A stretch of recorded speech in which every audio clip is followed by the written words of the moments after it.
Bonjour à tous, je suis Jérémy Dehaut, donc responsable de mission chez Sogedev, et je vais vous présenter aujourd'hui ce webinaire sur les bonnes pratiques de déclaration du crédit impôt recherche et du crédit impôt innovation.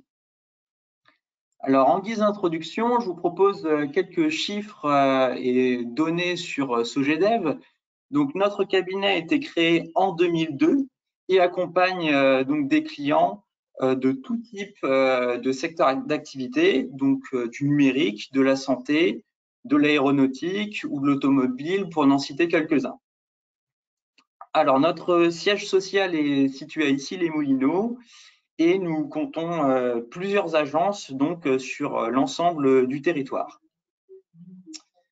Voici un aperçu de nos partenaires associatifs et institutionnels. À noter que le cabinet est référencé par la médiation des entreprises, donc en conseil en CIR et C2I depuis 2015. Alors voici donc nos principaux domaines d'intervention. Donc les aides à l'innovation et à la R&D, les aides à l'investissement et le développement à l'international. Aujourd'hui, au cours de ce webinaire, nous allons nous intéresser donc à la première catégorie, donc qui couvre donc le volet des aides à l'innovation et plus particulièrement les aides fiscales que constituent le crédit impôt recherche et le crédit impôt innovation. Alors, intéressons-nous maintenant à la différence qui existe entre ces deux dispositifs et ce qu'ils couvrent. Donc, le crédit impôt recherche a été créé en 1983 pour soutenir l'effort de R&D en France et relocaliser les centres de R&D. Il s'appuie sur un manuel de l'OCDE qui s'appelle le manuel de Frascati et qui définit les contours de la R&D. Tout type de société peuvent en bénéficier à condition qu'elles soient soumises à l'IS, donc il peut s'agir de PME ou de grandes entreprises. Alors, quelques chiffres à présent sur le nombre de déclarants et le montant de l'enveloppe. Donc en 2021, il y avait environ 28 000 déclarants pour une enveloppe de plus de 6 milliards d'euros. À noter qu'en 2022, la barre des 7 milliards a été dépassée. En 2013 a été créée une extension du crédit impôt recherche donc aux dépenses d'innovation. Donc ça s'appelle donc le crédit impôt innovation et c'est encadré donc par le manuel d'Oslo, donc un autre manuel de l'OCDE. Puisque ce crédit d'impôt est destiné uniquement aux PME au sens communautaire et que les sociétés en difficulté en sont exclues, il y a moins de déclarants évidemment.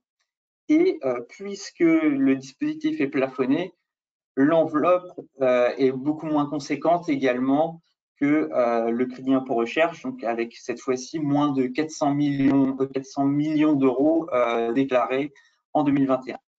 Donc, ces dispositifs sont encadrés par l'article 244 quater B du Code général des impôts. Alors à présent, je vous propose de vous présenter l'éligibilité des travaux à ces deux dispositifs. Donc, pour le crédit impôt recherche, il va plutôt s'agir d'une perspective académique. Donc, et les travaux éligibles couvrent la recherche fondamentale, appliquée et le développement expérimental. Pour synthétiser, pour qu'un projet puisse être éligible au crédit impôt recherche, il faut qu'à son démarrage, il comporte des incertitudes techniques fortes, une problématique scientifique qui ne peut pas être résolue en s'appuyant sur les connaissances existantes issues de l'état de l'art. Ainsi, il va être nécessaire de mettre en place une démarche scientifique faite d'hypothèses à vérifier, donc avec une série d'expérimentations.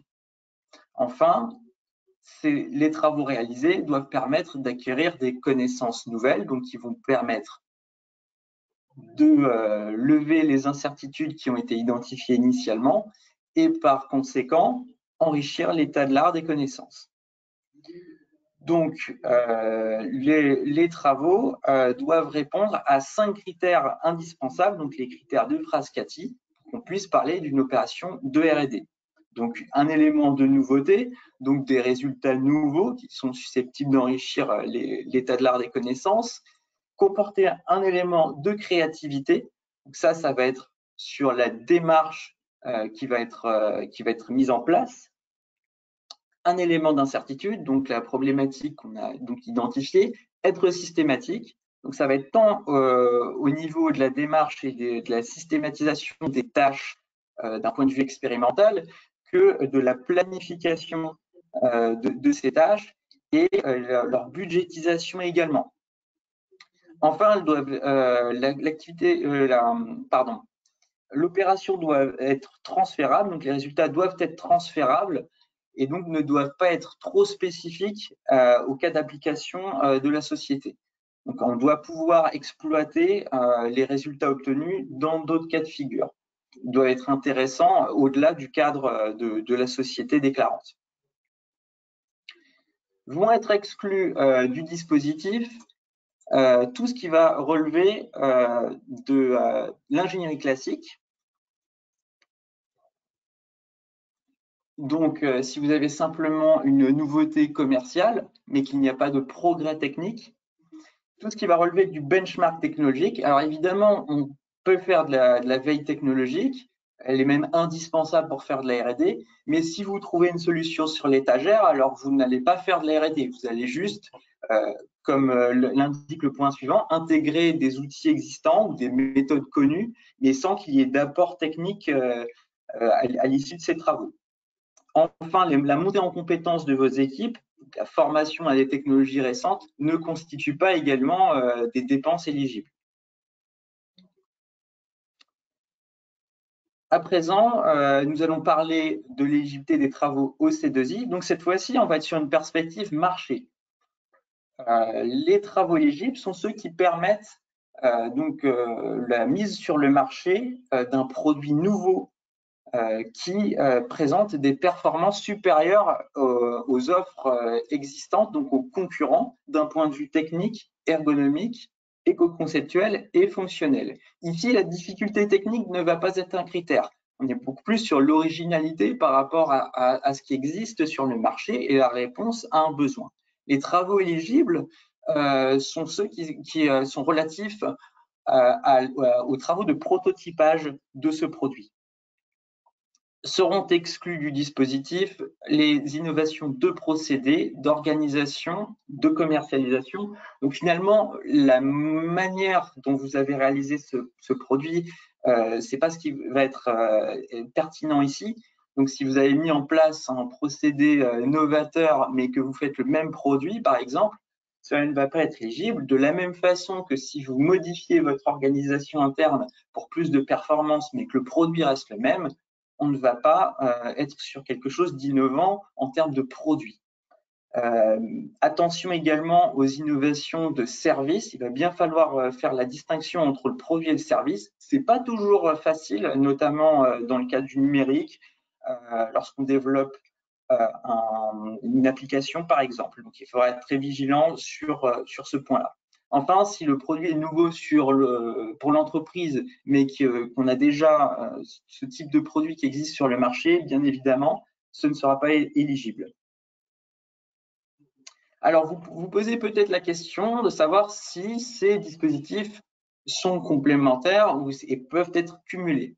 Eh bien oui, puisqu'il peut y avoir donc sur un même projet différentes phases. Dans un premier temps, admettons que si sur les 6 premiers mois de l'année, vous cherchez à mettre au point un produit, mais que vous n'y arrivez pas, puisque vous faites face à des incertitudes, vous allez donc faire de la R&D dans un premier temps.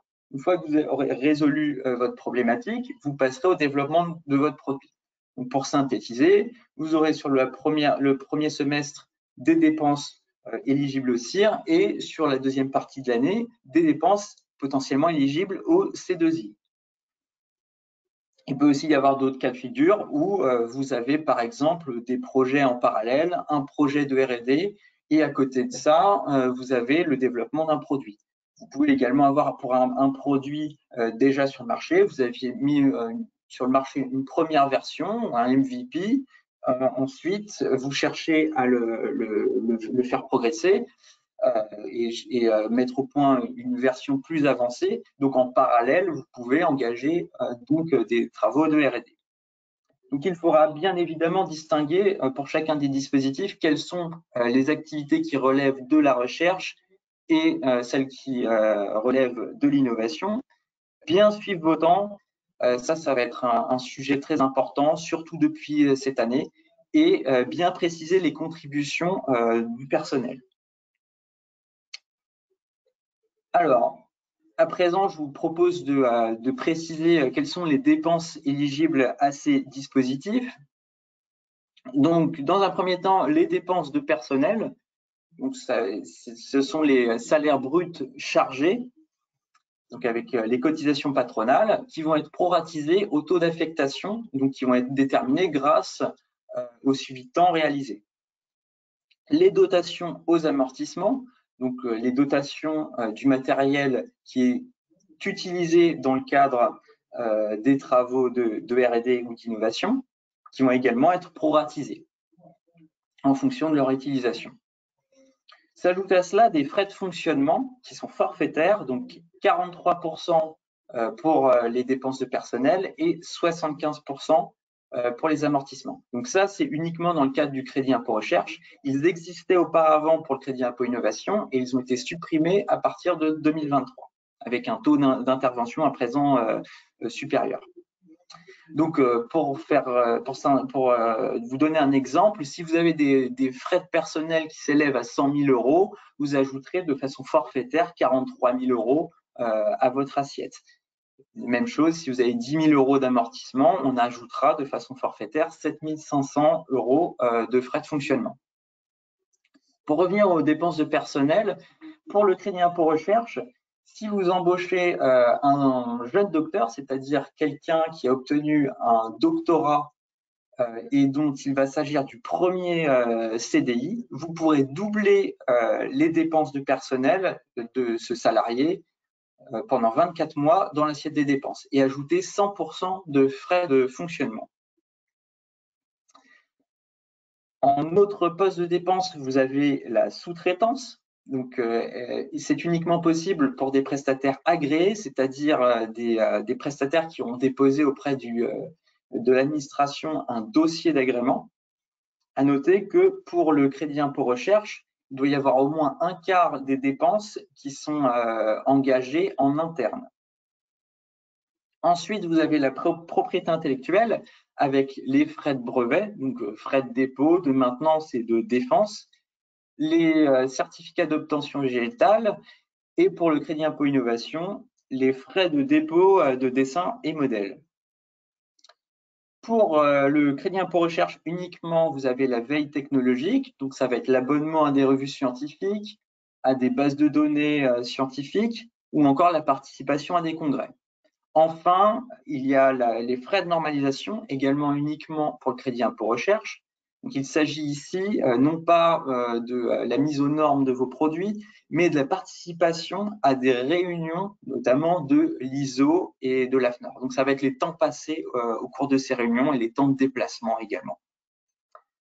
Enfin, il est important de préciser que vous ne pouvez pas bénéficier d'argent public 2 fois pour une même dépense.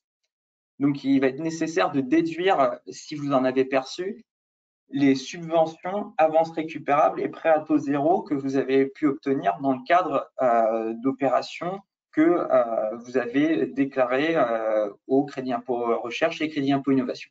Pour les avances remboursables et prêts, vous pourrez les réintégrer, donc déclarer du crédit impôt recherche ou innovation, sans forcément d'ailleurs avoir besoin de faire de la R&D, à partir du moment où vous allez commencer à les rembourser.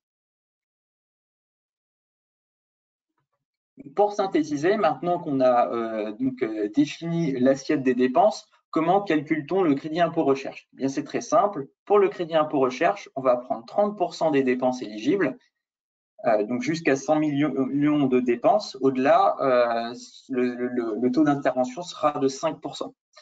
Mais à noter que par contre, il n'y a pas de plafond. Pour le crédit impôt innovation, on a un plafonnement des dépenses à 400 000 euros. Et donc, à partir de 2023, le taux d'intervention est de 30%, alors qu'il était jusque-là de 20%. Mais pour rappel, les frais de fonctionnement ont disparu.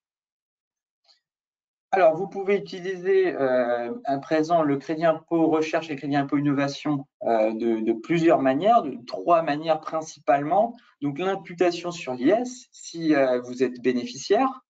Sinon, vous devez attendre 3 ans pour demander le remboursement, ou vous pouvez également mobiliser la créance auprès d'un établissement bancaire, hein, si vous avez des besoins en trésorerie. Et enfin, si vous êtes PME, JEI ou entreprise nouvelle, il est possible donc de demander une restitution immédiate de la créance. Et si vous avez, dans le cas où vous paieriez de l'IS et que vous seriez PME, mais que votre crédit d'impôt recherche, par exemple, serait supérieur à votre IS, vous pouvez avoir une utilisation mixte avec une imputation et un remboursement du reliquat.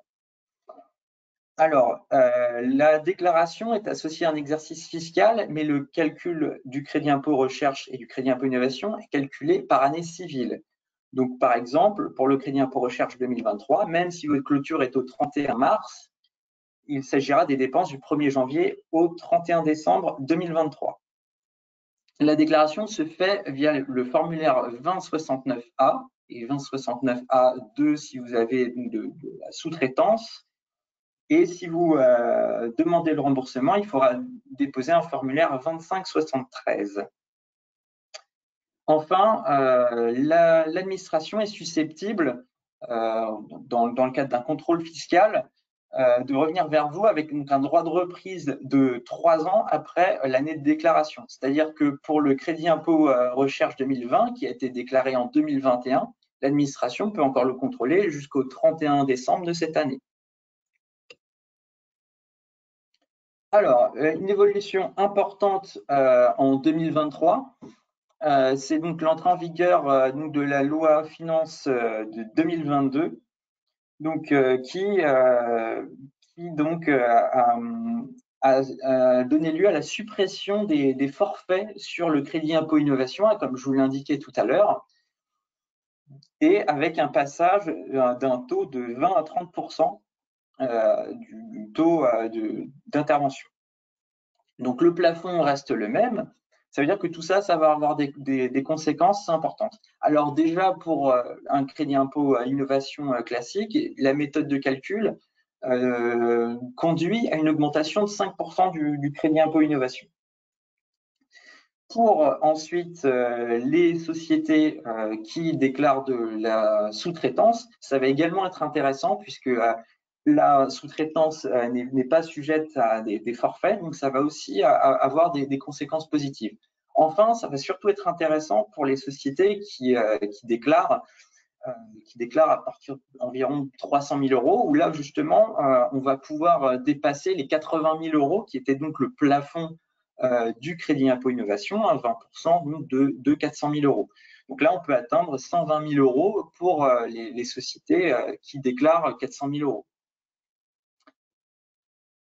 Alors, je vous propose à présent de vous présenter les bonnes pratiques de déclaration et de suivi de ces 2 dispositifs. Alors, nous vous invitons à bien valider l'éligibilité des tâches. Alors, en particulier, quelques précisions. Les travaux à l'origine de brevets ou financés par des organismes publics ne sont pas automatiquement éligibles. Un brevet ou une aide à l'innovation peuvent constituer effectivement des indicateurs de R&D. Alors, au moins d'innovation. À noter qu'on parle de brevet d'invention, donc une invention peut être une innovation, mais pas nécessairement nécessité de travaux de recherche. Même chose pour les aides à l'innovation. Il s'agit, comme leur nom l'indique, d'aides à l'innovation. Donc, peuvent constituer des indicateurs, mais ce n'est pas suffisant. La nouveauté commerciale n'est absolument pas un critère d'éligibilité au crédit impôt recherche et l'absence de concurrence sur un marché n'est pas un argument recevable au crédit impôt innovation. S'il n'y a pas de concurrence, c'est qu'il n'y a pas de marché. Du moins, c'est ce que vous diront notamment BPI France si vous allez les contacter pour leur demander une aide à l'innovation et que vous leur indiquez que vous n'avez pas de concurrent. Même si vous êtes sur une innovation de rupture, il doit exister des acteurs sur le marché, même une concurrence indirecte sur laquelle vous pouvez faire référence. Il va être aussi important de bien déterminer l'assiette des dépenses éligibles. Donc ça, on vous invite, c'est des demandes qui sont de plus en plus fréquentes en cas de demande d'information ou de contrôle, de fournir des feuilles de temps détaillées et donc bien ventilées par tâche. Bien également, alors ça commence par la réalisation du contrat avec votre sous-traitant, bien identifier les work packages, les livrables et bien identifier ce qui va être éligible. Il peut y avoir dans un contrat de sous-traitance des activités qui relèvent de la R&D et d'autres non. Donc ça va également être important au niveau de la facturation. Si vous avez plusieurs activités qui sont décrites, mais que certaines ne sont pas éligibles, alors il faudra ventiler ces dépenses. Ensuite, bien conserver les diplômes et les CV des personnels valorisés. Alors ça, c'est particulièrement important, notamment en cas de contrôle fiscal. Comme je vous l'ai dit, l'administration peut revenir vers vous 3 ans plus tard. Et d'ici là, les personnels peuvent avoir quitté la société. Donc, il va être important de récupérer ces informations le plus vite possible. Et bien évidemment, conserver tous vos justificatifs. Enfin, il va être important de constituer un dossier de justification solide par opération ou par prototype dans le cadre du crédit impôt innovation, bien consigner vos travaux au fur et à mesure et donc mettre en avant de manière argumentée et précise les critères d'éligibilité du projet. Donc, je vais vous proposer à présent de rentrer un peu plus dans le détail de ce qui va être attendu en termes de présentation pour les dossiers techniques. Alors, l'administration propose donc un formalisme de dossier qui vous invite à bien respecter, puisque la forme importe également. Ça va être la première lecture de l'administration si vous leur transmettez un dossier technique. Parfois, il est possible que ça ne passe même pas ce stade, puisque par la suite, l'administration peut également l'envoyer en expertise. Donc, dans le cadre du crédit impôt recherche, ça va être un expert académique mandaté par le ministère de la Recherche. Donc, et de la même façon, il va falloir être assez pédagogique, donc non seulement sur la forme pour montrer à l'administration que le travail a été consigné de façon rigoureuse, mais également être pédagogique vis-à-vis de l'expert académique. Donc, dans un premier temps, il convient de bien présenter l'organigramme de la société et bien préciser votre activité. Ensuite, le contexte de l'opération de R&D. Donc, il peut s'agir de travaux qui s'inscrivent dans la réalisation d'un produit, par exemple, et pour lequel on a identifié des incertitudes. Ensuite, il faut présenter donc, vos objectifs, puis la problématique scientifique à résoudre. Alors ça va être la clé de voûte de votre dossier, puisque c'est autour de cette problématique scientifique que vous allez rédiger votre état de l'art et donc mettre en évidence les lacunes et incertitudes qui existent parmi les connaissances existantes et démontrer donc qu'il n'existe pas de solution sur l'étagère. Ensuite, il faudra mettre en évidence votre contribution à l'état de l'art, puis donc développer donc un petit peu plus comment vous y êtes parvenu. Donc mettre en évidence votre raisonnement scientifique, donc la démarche développée, présenter les hypothèses, les théories sur lesquelles vous êtes appuyé, puis donc les travaux réalisés. Donc ici, ça va être la description un petit peu plus précise de vos travaux et celle-ci doit refléter les dépenses que vous avez engagées. Si vous avez, donc, en fonction du nombre de personnes valorisées, par exemple, on s'attend à avoir plus ou moins de travaux. Donc cette partie travaux, elle va être importante pour ça. Elle doit être cohérente avec les dépenses engagées. Si vous en avez, vous pouvez présenter vos indicateurs de R&D. Donc, alors, le Graal, ce serait un article scientifique, et ça peut également être donc l'encadrement d'une thèse cifre, par exemple. Ça peut être des brevets, comme je l'ai indiqué précédemment, une enveloppe solo, etc. Enfin, il faudra présenter les ressources humaines allouées avec leur temps. Et ça, c'est donc une recommandation à partir de 2023. C'est au niveau donc, des contributions du personnel, comme je l'ai déjà indiqué. L'administration veut savoir avec précision qui a fait quoi au sein du projet.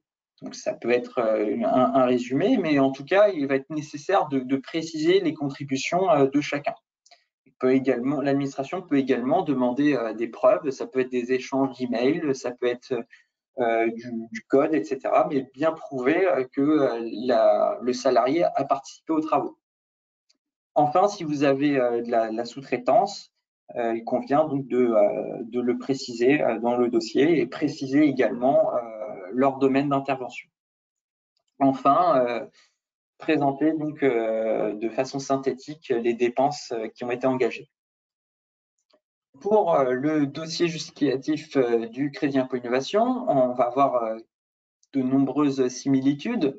Donc la présentation de la société, donc son activité, donc le contexte de la création du prototype. Donc cette fois-ci, il faudra présenter les objectifs donc techniques, fonctionnels, ergonomiques et éco-conceptuels du projet. Pardon.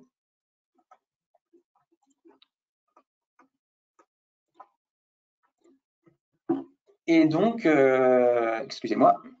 Et donc ensuite, vous avez les besoins à combler. Alors ici, c'est un peu le pendant de la problématique scientifique pour le crédit impôt recherche. Ici, il va bien falloir mettre en évidence qu'il existe des besoins sur le marché. Et c'est ce qui motive la mise au point de ce prototype. Donc, la comparaison avec le crédit impôt recherche, ici, au niveau de l'état de l'art, ça va être l'état du marché. Donc, les concurrents que vous avez identifiés. Il faudra bien mettre en évidence que les concurrents, les performances de leurs solutions sont lacunaires et ne répondent pas aux besoins. Ensuite, même chose, les travaux de prototypage, donc la description des travaux réalisés. Donc, il peut s'agir donc de la description du produit, mais il faut aussi présenter ce que vous avez fait pour ça. Parfois, on peut avoir notamment du développement applicatif, donc des visuels pour présenter comment se présente le produit, mais il faut aussi préciser comment vous y êtes pris. Encore une fois, ça doit permettre de justifier du temps passé. Et ensuite, vous avez donc la supériorité du produit qui doit être présenté, alors si possible avec des chiffres ou en tout cas des éléments concrets et tangibles. Si vous avez des indicateurs d'innovation, n'hésitez pas à les mettre. Ça peut être cette fois-ci une aide à l'innovation, ça peut être encore une fois un brevet, etc. Alors, c'est moins demandé dans le cadre du crédit impôt innovation, mais ça risque de suivre. Ce sont donc les contributions individuelles du personnel. Par contre, les suivis de temps sont également exigés par l'administration. Enfin, pareil, si vous avez donc de la sous-traitance, veillez à bien l'indiquer et préciser en quoi en consistaient les travaux. Et enfin, préciser également les dépenses engagées. Alors, pour synthétiser sur ce webinaire, le crédit impôt recherche et le crédit impôt innovation sont cumulables, mais donc sur des phases de projet distinctes. Les méthodologies de calcul sont proches, mais il existe quand même des différences notables.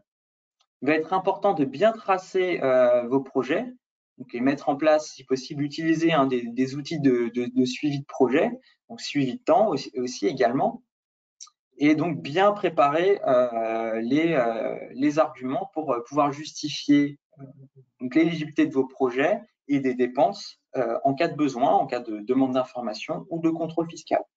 Donc, il existe des voies de sécurisation, notamment les rescrits, le contrôle sur demande. Et ça, ça fera l'objet d'un prochain webinaire. Et si cela vous intéresse, nous vous invitons à vous rendre sur notre blog pour vous y inscrire. Donc, la synthèse de nos webinaires vous sera également envoyée par email. À présent, si vous avez des questions, je vous laisse la parole.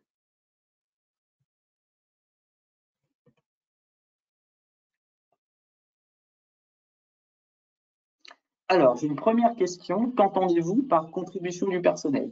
Eh bien, ça va être tout simplement les activités qui ont été réalisées par ce salarié. Je cherche peut-être, j'aurais peut-être besoin d'un exemple, mais par exemple, sur quelle partie le salarié, sur quelle partie du projet il est intervenu. Je ne sais pas si vous auriez un exemple de projet, mais par exemple, si c'était, ça peut être par exemple sur un développement applicatif, il a travaillé sur la partie UX, UI et en particulier sur le développement de telle fonctionnalité. Voilà pour vous donner un exemple. Je ne sais pas si c'est clair. Alors, la sous-traitance des labos académiques est-elle éligible? Alors, tout dépend. Alors, la question, ce serait vous qui travaillez pour des sous-traitants académiques. Alors, je vais répondre aux deux questions. Donc, si vous pouvez très bien travailler pour un laboratoire académique, ça ne préfigure pas que ces travaux soient éligibles. Même chose, si un laboratoire académique vous fournit par exemple des analyses, c'est pas nécessairement la R&D. Je penserais par exemple à des analyses de type RMN, par exemple, que vous auriez besoin dans le cadre de vos travaux. Tout va dépendre en fait si vos travaux sont éligibles au crédit impôt recherche. Parce un laboratoire académique peut très bien faire une simple analyse de routine. Elle pourra être éligible en revanche si votre activité à vous s'inscrit dans de la R&D. Donc, si vous font des analyses parce que vous n'avez pas le matériel, on peut considérer donc qu'il s'agit de travaux indispensables et donc potentiellement éligibles. À noter qu'à présent, les laboratoires académiques doivent également disposer d'un agrément au crédit impôt recherche ou au crédit impôt recherche, pardon. Cela n'était pas le cas jusqu'à présent et les laboratoires académiques étaient de facto agréés. Alors, pour le crédit impôt recherche, comment est pris en compte un prêt à l'innovation avec un taux non égal à 0? Sur le crédit impôt innovation, comment comptabiliser? Alors, je vais peut-être répondre. Alors, sur le crédit impôt innovation, comment comptabiliser le temps quand le prototype est testé et utilisé ensuite comme produit commercial, méthode agile? Alors, je vais répondre à la première partie. Pour le crédit impôt, alors si le taux n'est pas égal à 0, selon les textes, il n'est pas nécessaire de le déduire. Mais il peut arriver que l'administration, sur ces sujets-là, ça peut être un sujet sensible. Mais a priori, ce n'est pas le cas. Un taux qui n'est pas, c'est pas un prêt à taux zéro, il n'a pas à être déduit. Alors, sur la deuxième partie, comment comptabiliser le temps quand le prototype est testé? Alors ça, tout dépend. La question est peut-être un peu plus précise. J'aurais besoin, voilà, un peu trop précise. J'aurais besoin de. Je pense qu'on pourra revenir éventuellement vers vous par email pour échanger, si ça ne vous dérange pas.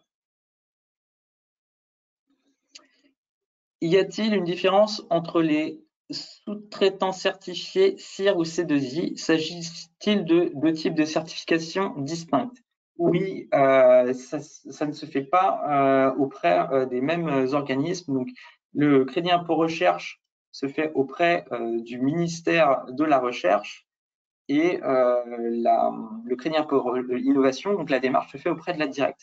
En revanche, si vous avez des crédits impôt recherche, un agrément au crédit impôt recherche, il peut être étendu au crédit impôt innovation. L'inverse n'est pas vrai. On considère que si vous êtes capable de faire de la recherche, vous êtes sans doute capable de faire de l'innovation.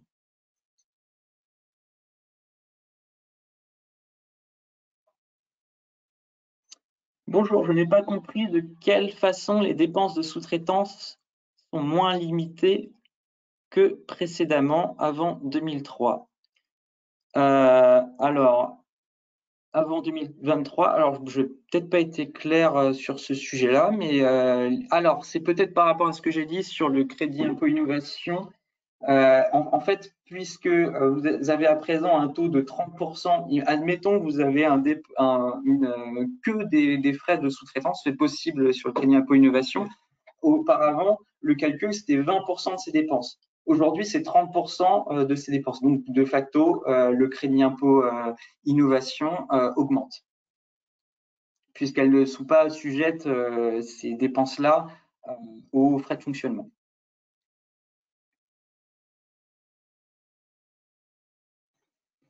Alors, autre question, les critères d'éligibilité des personnels sont identiques pour le crédit impôt recherche et crédit impôt innovation, diplôme notamment? Alors, c'est une très bonne question, parce que je crois que je n'ai pas précisé sur ce sujet-là. Alors, en termes de diplôme, ce qu'il faut principalement, c'est qu'il y ait une cohérence déjà entre les travaux et le personnel valorisé. Si vous avez un diplôme en histoire de l'art et que vous travaillez sur des algorithmes d'intelligence artificielle, sauf si vous avez un CV sur lequel vous avez acquis l'expérience au cours de votre carrière, alors il y a peu de chances que l'administration considère que ce sont des profils éligibles. Donc tout ça, il va y avoir un spectre avec des indices qui permettent de dire que le salarié est éligible. Les textes disent qu'il faut au moins une personne avec un grade de master ou équivalent. Alors on peut aussi considérer que on peut acquérir un niveau ingénieur à partir de nombreuses années d'expérience, sans avoir forcément le diplôme. Donc c'est assez complexe de ce point de vue-là. Néanmoins, on attend plus effectivement sur le crédit impôt recherche d'avoir des masters. Sur le crédit impôt innovation, il y a beaucoup moins d'exigences, c'est vrai. Donc il va falloir regarder plusieurs choses pour s'assurer que le personnel est éligible. Donc son diplôme, son CV et également sa fiche de poste. Moi, par exemple, je suis docteur en chimie. Si demain le directeur de Sogedev m'affecte au CIR sur la synthèse totale d'un médicament, ma fiche de poste ne correspondra pas du tout à ça. Donc, mon profil sera également risqué. Donc, c'est tout un ensemble de choses qu'il faut regarder. Alors, je ne sais pas s'il y a d'autres questions. Bonjour, concernant le CIR, est-ce que vous pouvez expliquer les critères d'éligibilité pour le doublement des dépenses de jeunes docteurs par rapport au maintien de l'effectif de personnel de R&D de l'entreprise SVP? Oui, effectivement, ça va être un critère supplémentaire. Il faut effectivement, pour que vous puissiez bénéficier de ce statut, que le maintien de l'effectif de R&D soit assuré donc d'une année sur l'autre. Après, si à partir du moment où il est, par rapport, admettons, vous voulez valoriser ce salarié en 2023, il faut que votre effectif de R&D, donc il va falloir donc faire des calculs à ce niveau-là. Est-ce qu'on calcule en effectif de personnel ou en ETP? Donc il y a un flou au niveau des textes à ce niveau-là. Mais en tout cas, il va falloir s'assurer de ce maintien-là et être vigilant. Néanmoins, si en 2023, vous avez bien maintenu votre effectif, qu'il diminue en 2024, à partir du moment où votre jeune docteur est jeune docteur, donc il est pour les 24 mois, même si après coup, il y a une diminution de l'effectif de R&D. Mais effectivement, c'est un critère important. Merci de le mentionner.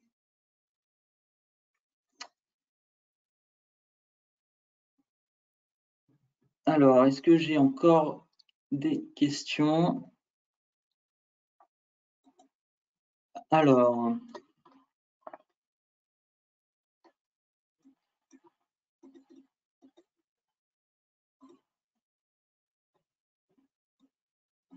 on me demande également si les dirigeants peuvent être donc valorisés. Alors oui, qu'il s'agisse donc de salariés ou de TNS, il est également possible donc de valoriser donc les dirigeants, à condition effectivement de bien suivre leur suivi temps et donc qu'ils aient également les diplômes requis. Alors, quel est le process pour qu'un freelance devienne éligible au C2I CIR? Est-ce que, en tant qu'entreprise, nous pouvons l'aider? Après, il y a la possibilité qu'il dépose, même en freelance, il est possible donc de déposer un dossier d'agrément hein, en tant qu'expert individuel. Donc, il est possible d'être agréé. Et effectivement, ça se fait souvent avec le concours du donneur d'ordre, puisque les deux parties ont tout intérêt à avoir cet agrément. Alors, est-ce que le dossier justificatif technique est une pièce obligatoire à fournir lors de la déclaration? Eh bien non, c'est uniquement déclaratif. Il suffit donc de déposer le formulaire 2069 et donc les autres formulaires, donc 2573 si vous demandez le remboursement de la créance. Et en revanche, l'administration pourra vous le demander. Donc, dans le cadre d'une procédure de demande d'information, si vous demandez le remboursement, ou plus tard dans le cadre d'un contrôle fiscal. Donc, les pièces justificatives sont à transmettre uniquement sur demande de l'administration, mais uniquement sur une démarche déclarative avec l'envoi d'un CERFA lors de votre déclaration fiscale.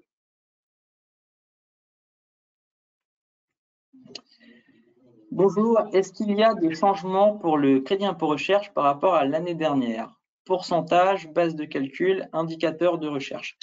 Eh bien non, il y a eu un changement important en 2022 avec la suppression du doublement des dépenses de sous-traitance dans l'assiette des dépenses. Il est également nécessaire d'avoir un agrément pour les laboratoires de recherche publics. C'est simplement qu'il y a de nouvelles préconisations, on va dire, au niveau de l'administration et bien suivre, comme je l'ai indiqué, les contributions individuelles, mais ça va être essentiellement à ce niveau-là, à ce niveau des échanges avec l'administration. C'est donc surtout sur le crédit impôt innovation qu'on a une évolution majeure.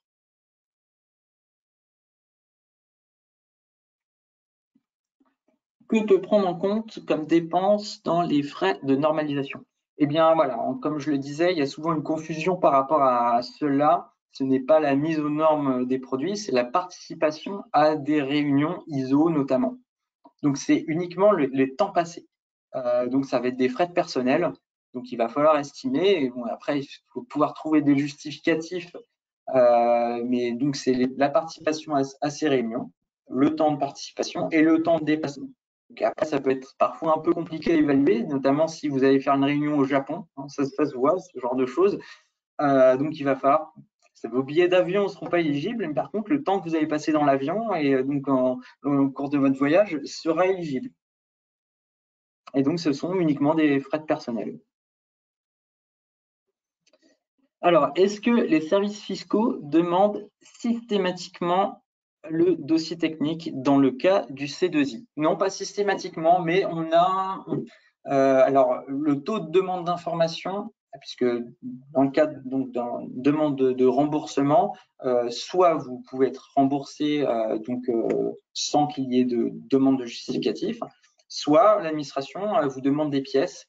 Alors ça peut être uniquement parfois des éléments administratifs. On veut les diplômes, on veut un justificatif des dépenses. Ça peut être quelques questions pour vérifier si vous êtes bien PME au sens communautaire. Et parfois, enfin souvent, il y a quand même une demande du dossier justificatif. Et ça représente au moins 50% des cas, je dirais aujourd'hui. C'est en croissance. Il y a de plus en plus de demandes de justificatifs d'année en année. Et puis, il y a toujours le contrôle fiscal qui peut intervenir assez tard et parfois, il peut être difficile de retrouver les informations si on ne les a pas documentées en temps et en heure. Donc, ça, on vous invite quand même à suivre votre R&D et au moins à consigner vos travaux.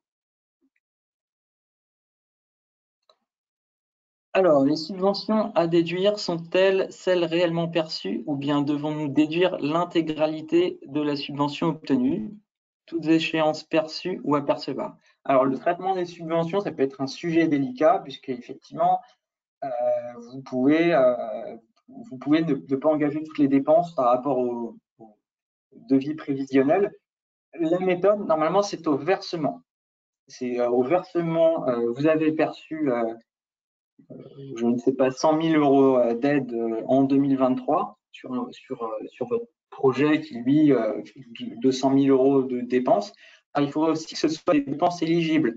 Si, par exemple, vous avez dans votre devis des frais marketing, par exemple, on va les exclure. Donc, si je me dis une bêtise, mais si sur les 100 000 €, vous avez 10 000 € de marketing, on va déduire uniquement 90 000. Donc, on cherche aussi à optimiser au maximum pour déduire le moins possible. Donc, uniquement les dépenses éligibles devront être déduites. Voilà, donc ce webinaire est terminé. Alors, il y a peut-être d'autres questions, je n'ai pas eu le temps d'y répondre, veuillez m'en excuser, mais on vous y répondra, nous ne manquerons pas de vous y répondre par email. Merci beaucoup pour votre attention et bonne journée à tous. Au revoir.